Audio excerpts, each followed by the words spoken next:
Bismillahirrahmanirrahim. Assalamualaikum warahmatullahi wabarakatuh. Alhamdulillah, wassalatu wassalamu ala rasulillah wa ala alihi wa ashabihi wa man tabi'ahum bi ihsan ila yaumiddin. Adik-adik sekalian, pada kesempatan hari ini kita akan lanjutkan materi pembelajaran kita, yaitu sistem skeletal. Baik, pada materi kali ini kita akan mengambil 3 tujuan utama yang akan menjadi fokus kita.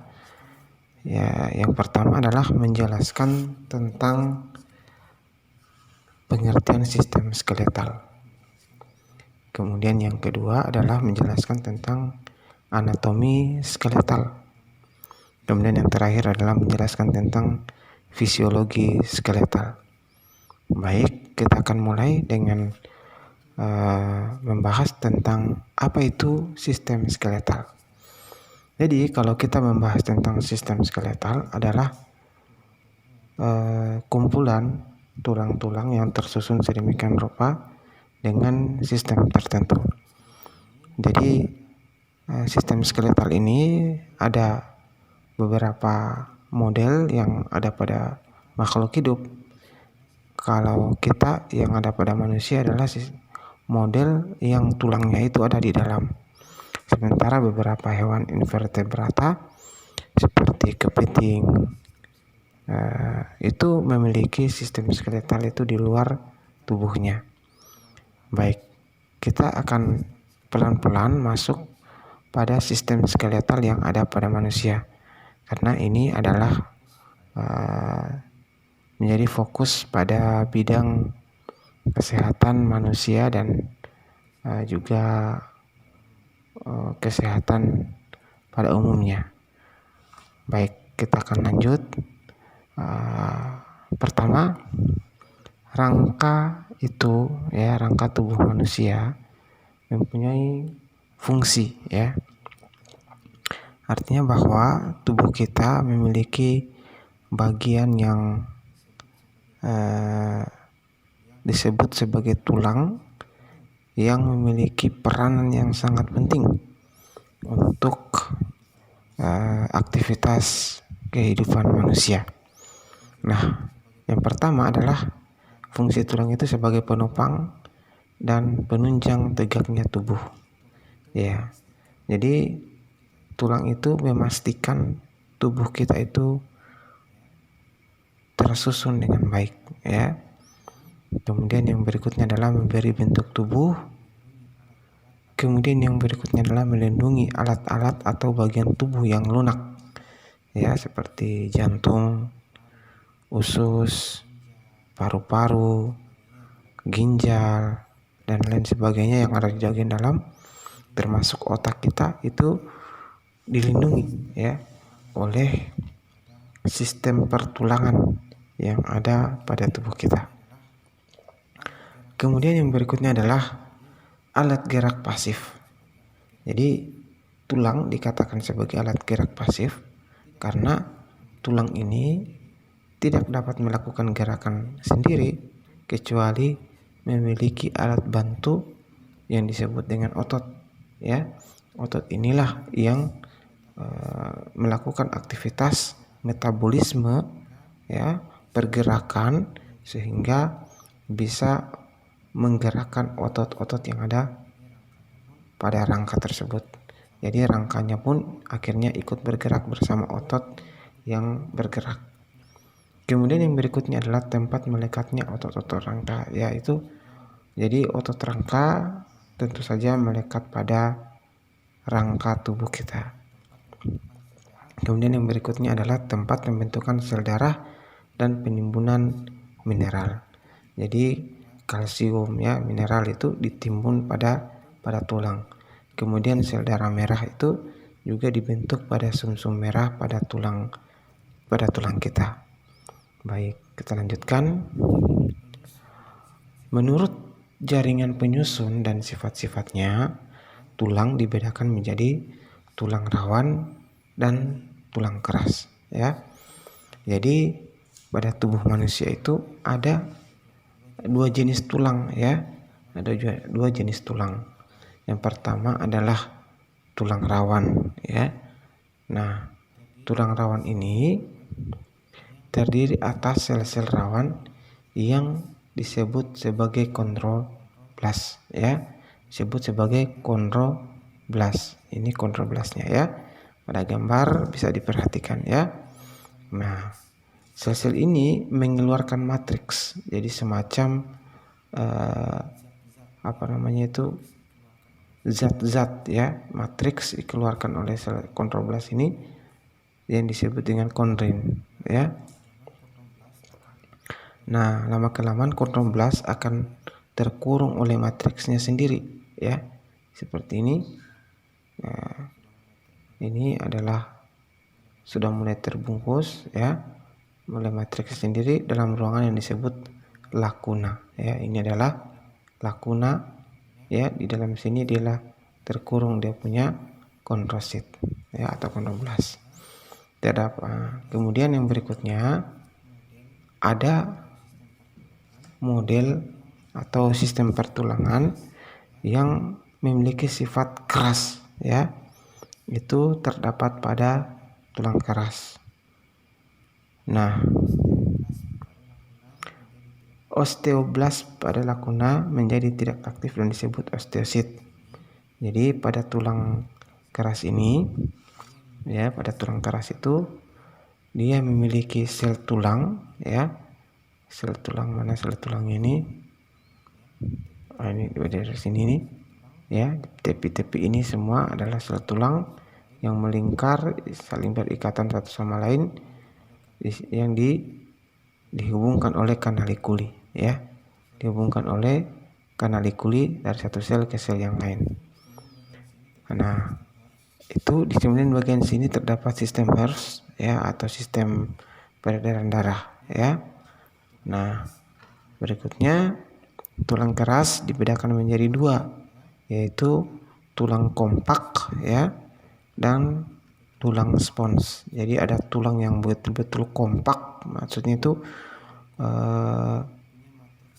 tulang kompak itu mempunyai matriks tulang yang rapat dan padat, artinya dia cukup keras ya, cukup keras sehingga memiliki kekuatan tertentu ya. Sementara di bagian dalamnya itu terdapat tulang spons ya. Tulang sponsnya itu matriksnya berrongga ya, memiliki rongga-rongga. Nah, rongga-rongga pada tulang spons diisi oleh jaringan sumsum tulang. Jika yang terdapat di dalam jaringan sumsum tulang itu berwarna merah, maka disitulah tempat pembentukan sel darah merah. Namun jika yang terdapat adalah sumsum tulang kuning, maka itu adalah jaringan adiposa atau jaringan lemak ya. Baik, kita lanjutkan. Nah, menurut bentuknya tulang dibedakan menjadi tulang pipih, tulang pendek, dan tulang pipa ya. Kalau tadi menurut sifatnya ya. Nah, sekarang berdasarkan bentuknya ya. Kalau berdasarkan sifatnya tadi ada yang tulang rawan ya, cukup lunak dalam artian, dan tulang yang keras. Nah, yang berikutnya dibedakan menjadi berdasarkan bentuknya. Ada yang pipih, ada yang pendek, dan ada yang disebut dengan tulang pipa. Nah, kita mulai dari yang pertama ya. Tulang pipih berbentuk seperti gepeng memipih ya. Pada gambar ini kita bisa lihat ini adalah tulang pipih, ditunjukkan terletak pada tengkorak ya, tulang rusuk ya, dan tulang belikat. Belikat itu ada di belakang dari apendikular atas ya. Nah, kemudian yang berikutnya adalah tulang pendek, berbentuk seperti kubus atau pendek tidak beraturan. Tulang ini mempunyai inti tulang spongiosa yang dikelilingi oleh tulang kompak. Nah, contoh tulang kompak adalah tulang telapak tangan atau metatarsal. itu tersusun atas tulang-tulang pendek dan kecil ya.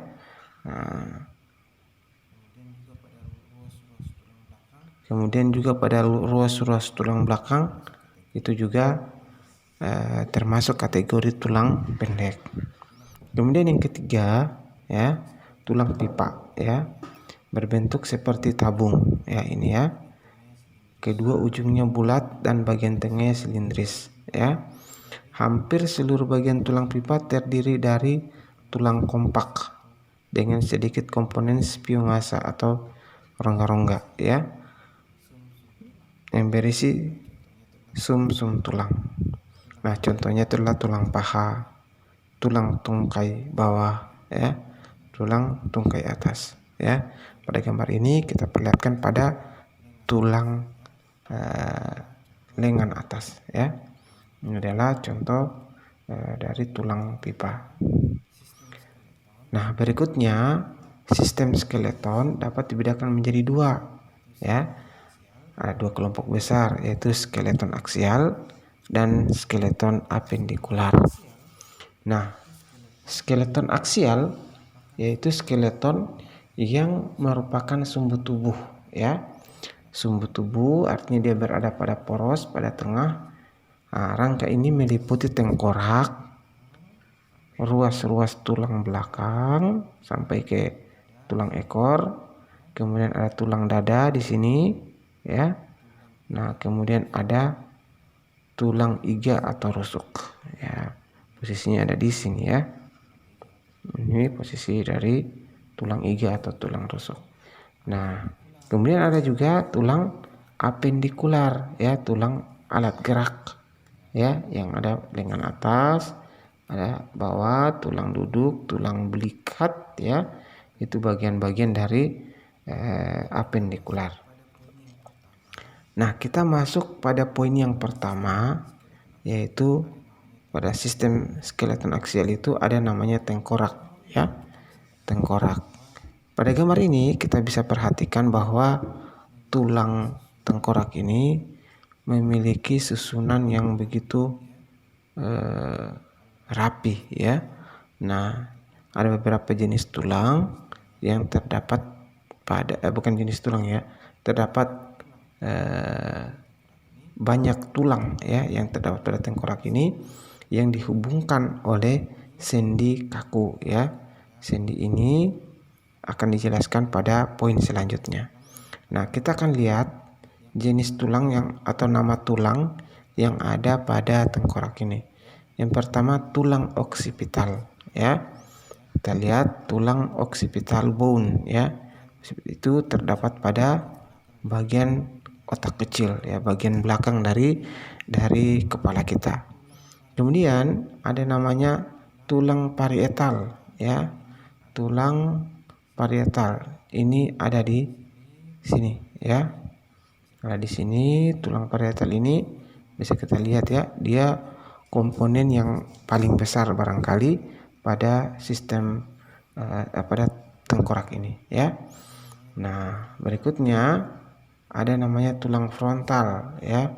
Frontal bone ada di sini ya. Bagian depan ya, bagian dahi, bagian wajah kita ya. Bagian batas akhir dari wajah ya. Sebagian juga tulang membentuk mata ya pada tulang frontal bone ini. Kemudian ada tulang temporal yang berjumlah 2 ya. Temporal bone ada di sini posisinya ya. Kalau pada ini berarti dia ada bagian dari tulang yang membentuk tulang pipi ya. Ada bagian telinga juga ada di sini ya. Jadi ini ada 2 ya, ada di sebelah kiri dan di sebelah kanan. Berikutnya adalah tulang ethmoid ya. Ethmoid bone. Nah, ini dia posisinya ethmoid bone ada di dalam sini ya. Kemudian ada tulang zigomatik ya. Tulang zigomatik ya, tulang pipi ya, membentuk pipi. Kemudian ada tulang lakrimal ya. Lakrimal tulang lakrimal itu biasa disebutin tulang air mata ya. Kemudian ada satu tulang hidung, nasal bone ya, ada di sebelah sini ya. Kemudian ada tulang maksila ya, tulang rahang atas ya. Ini bersambungan semua ini ya. Kemudian ada tulang rahang bawah atau mandibul. Itu ada di bagian bawah. Nah, bagian lain yang juga cukup penting ya pada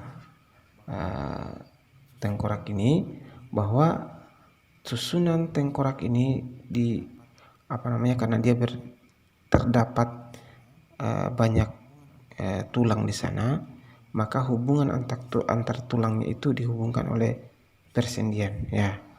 Nah, persendian ini ada frontal ya, ada di sini lambdoid suture ya, kemudian sagittal suture, kemudian coronal suture. Jadi kayak penghubungnya ini ya. Oke. Kemudian bagian yang penting juga yang lain pada wajah kita terdapat yang namanya sinus ya. Ada frontal sinus, ada ethmoid sinus, ada maxillary sinus ya.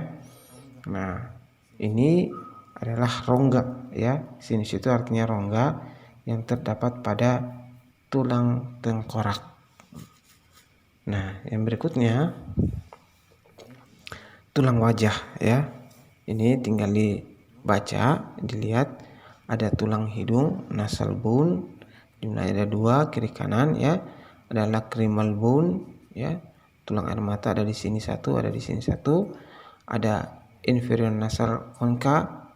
Ya, ini ada di sini 1, ada di sini 1 ya. Ada maxilla ya, ini 1, ini 1 ya. Ada mandibula, jadi dia mencakup semua rahang ini kiri ke kanan ya. Kemudian ada femur ya. Di bagian hidung ini memang banyak pertulangan ya. Ada zygomatic, tulang pipi ya. Kemudian ada palatine ya, jumlahnya juga 2. Bisa dipahami ya bahwa ini kita sebutkan jenis-jenis tulang ini penting karena biasanya kalau pada terapi kesehatan itu mereka akan menerapi berdasarkan pemahaman tentang tulang ya. Kemudian yang berikutnya, setelah tadi kita bahas tentang tengkorak, lanjutan dari sistem sumbu tubuh itu adalah ruas-ruas tulang belakang dan tulang ekor. Jadi ruas-ruas tulang belakang terdiri atas 33 buah tulang ya, yang terbagi menjadi beberapa bagian. Nah, ini ya, bisa kita lihat 7, 12 ini 12 kan 24 ya. 24 tambah 3 ya. 24 tambah 7 ya. Jadi ada 31 ya. Kemudian ada tulang ini tambahan 1, 32, tambah tulang ekor 33. Tiap vertebrae dilindungi oleh lapisan tulang rawan yang disebut discus invertebrae. Sementara itu tulang sakrum maupun tulang ekor telah menyatu sejak embrio ya. Kemudian tulang belakang selain untuk menjaga tengkorak merupakan tempat perlekatan tulang-tulang rusuk yang membentak kiri ke kanan. Jadi tulang belakang ini juga membantu melekatkan tulang-tulang iga, tulang dada ya. Nah, pada tulang belakang terjadi perlengkungan karena fungsi sebagai penyangga berat dan memungkinkan manusia melakukan berbagai jenis posisi gerak. Jadi tulang ini dia memiliki fleksibilitas yang cukup tinggi sehingga kita bisa memutar-mutar badan kita dan ruas-ruas tulang belakang itu tidak mengalami kesalahan ya. Nah, yang berikutnya adalah tulang rusuk dan tulang dada. Tulang rusuk itu ya, kita bahas dulu ya tulang dada ya. Tulang dada itu ya, di sini tidak tampilkan gambarnya, tapi ini kita tunjukin namanya tulang dada. Nah, ini bagian ini dibagi menjadi 3 bagian ya. Ada yang bagian atasnya disebut bagian kepala, kemudian ada bagian tengah disebut dengan badan atau korpus, dan bagian ujung ya disebut dengan ekor. Ada juga yang menyebutnya sebagai tulang taji pedang ya, karena dia memiliki tonjolan. Nah, pada tulang dada inilah tempat melekatnya rusuk ya. Namun perlu kita ketahui bahwa pertulangan rusuk ini dibagi menjadi 3 jenis rusuk ya. Ada rusuk sejati yang berjumlah 7 pasang ya. Ini bisa dihitung 1, 2, 3, 4, 5, 6, 7. Kayaknya ada 7 lah di sini. Itu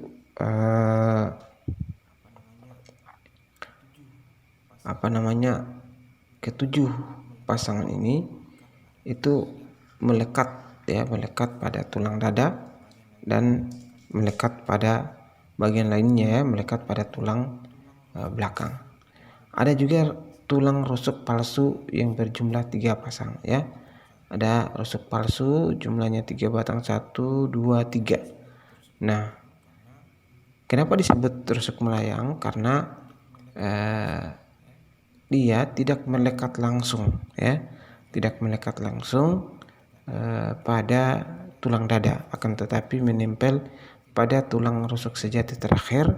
Nanti dari situ baru dia melekat pada tulang dada ya. Kemudian yang berikutnya adalah rusuk melayang ya. Rusuk melayang itu bagian ujung yang satu melekat pada tulang belakang, namun ujung yang lainnya menjuntai ya. Nah, jumlahnya itu ada dua pasang. Baik, kita lanjut.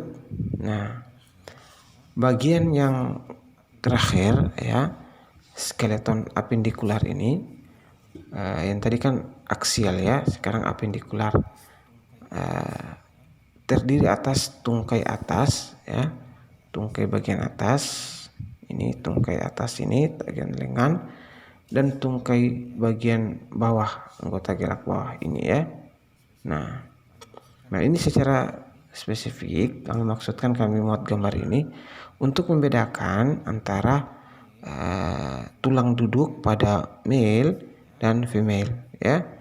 Biasanya pada female ini modelnya itu agak sedikit lebar karena memungkinkan dia untuk hamil ya, atau membantu proses persalinan. Dan pada prinsipnya memang ciri-ciri pubertas pada wanita itu adalah memiliki pinggul yang lebih besar dari sebelumnya.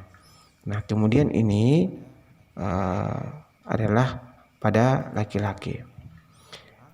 Anggota gerak ya, ada anggota gerak atas, ada anggota gerak bawah ya.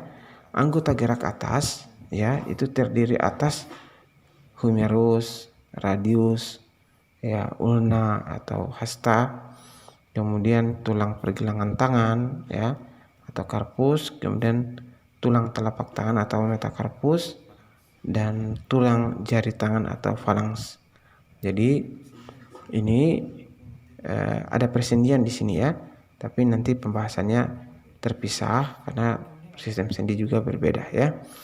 Kemudian ada anggota gerak bawah ya, ada tulang paha atau femur, ada tulang tempurung lutut atau patella, kemudian tulang betis atau fibula, tulang kering atau tibia.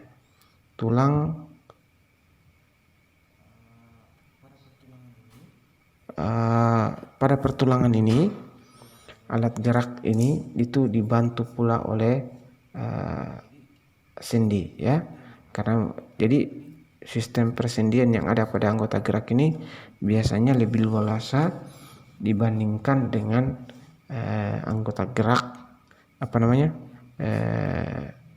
skeleton yang aksial tadi, yang pembahasan sebelumnya ya. Meskipun sistem kinerjanya itu saling berkaitan satu sama lain ya. Pembagian seperti ini dimaksudkan ya untuk hanya mempermudah pemahaman kita ya. Tapi pada prinsipnya sistem skeleton yang ada pada tubuh kita ini bekerja satu dengan yang lain, itu saling terikat ya. Baik, yang berikutnya adalah namanya persendian ya.